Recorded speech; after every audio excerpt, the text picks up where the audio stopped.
Soal berikutnya. Nah, ini sebenarnya agak nggak suka dengan tipikal soal kayak gini ya, karena jatuh-jatuhnya ini memperkuat gambaran biologi adalah ilmu hafalan. Lihat ya. Coba baca dulu soalnya.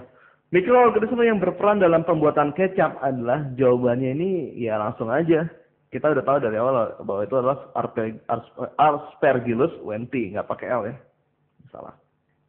Dan biasanya kalau tulisan nama latin sebiasa nih agak salah ketik di garis bawahi. Dan ini salah harusnya huruf besar ini. Nah, jadi jawabannya langsung si Aspergillus wenti. Udah selesai gitu aja. Iya.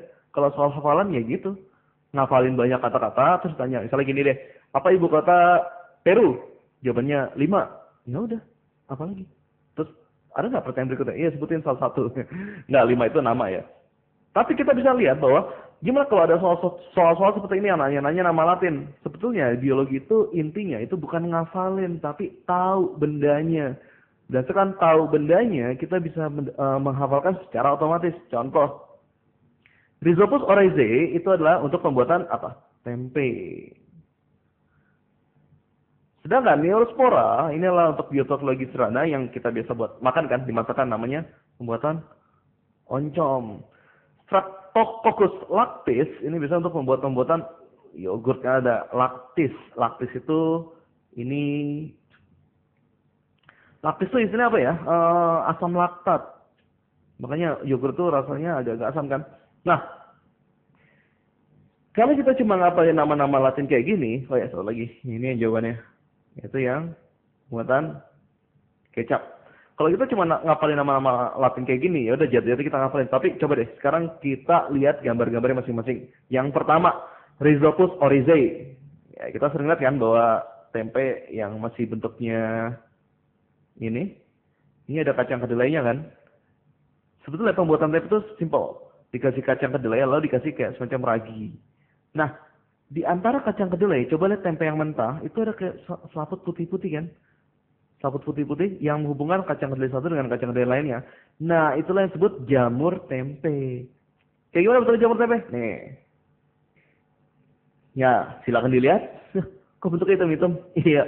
Ini sudah di bawah mikroskop ya, jadi cahayanya nggak tembus. Tapi inilah yang kita lihat bentuk hifa. Hifa plus jaringan-jaringan yang serabut-serabut putih yang antara kacang kedelai namanya miselium. Nah, inilah yang kita goreng dan kita makan jadinya tempe yang enak itu. Beracun nggak? Iya, kalau nggak kelamaan nggak beracun. Tapi ada juga tipe-tipe tempe yang dimakan tuh bisa beracun. Kalau berlebih, atau racunnya udah mulai keluar. Namanya tempe bongkrek. Yang kedua, oncom. Oncom bentuknya gimana ya? Ya hampir sama kayak tempe, mungkin gambarnya. Cuma agak-agak ini kan ya. Kalau tempe itu bentuknya ya solid, dia tuh bentuknya gini-gini. Dan warnanya apa? Ya, warnanya tuh merah mendekati orange ya. Terus kalau gitu jamur oncom kayak gimana bentuknya? Bentar, kasih lihat nih. Itu dia, oncom. Nah, udah kan? Akrab kan? Ini kan seperti yang nih lapisan di sininya nih, gambar oncom. Hitam-hitamnya tuh mungkin oncomnya tuh udah agak-agak ini ya, udah ada agak-agak terkontaminasi bakteri-bakteri lainnya. Nah, dari sini kita lihat bahwa oncom itu dibuat dari apa sih? Ayo coba cari deh, coba tanya ibu, tanya bapak, atau tanya tukang sayur bahkan. Bahan dasar oncom itu apa sih? Kalau bahan dasar yang untuk ini kan tempe itu kedelai. Oncom itu apa? Oke, coba tanya itu PR tuh. Berikutnya Streptococcus lactis. Ini ada asam laktat, bentuknya kayak gimana? Oke, satu lagi nih. Nah, kalau tadi dilihatnya itu yang nih jamur tempe itu masih dalam skala mikroskop cahaya ya. Ini kelihatan langsung, kita bisa lihat dengan mata telanjang. Nah, kalau si Streptococcus, ini karena dia bakteri, jadi dia harus dilihat dengan mikroskop elektron yang sangat kuat. Streptococcus lactis. Nah, bentuknya tuh kayak gini nih. Nah, ini bermacam koloni Streptococcus. Oke, terakhir yang merupakan jawabannya Aspergillus wenti. Mau lihat gambarnya gimana? Oke, ini dia nih.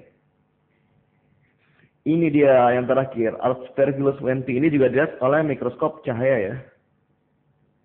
Ketahuan dari ininya. Ada warna. Oke, ini juga sebenarnya bukan warna sebenarnya, ini warna yang dibuat oleh komputer. Nih, Aspergillus wenti ada semacam bentuk-bentukan seperti konidia. Ini dia akan memfermentasikan kedelai juga, tapi bukan jadi serabut-serabut miselium seperti tempe, tapi seperti cairan. Nah, kalau gini.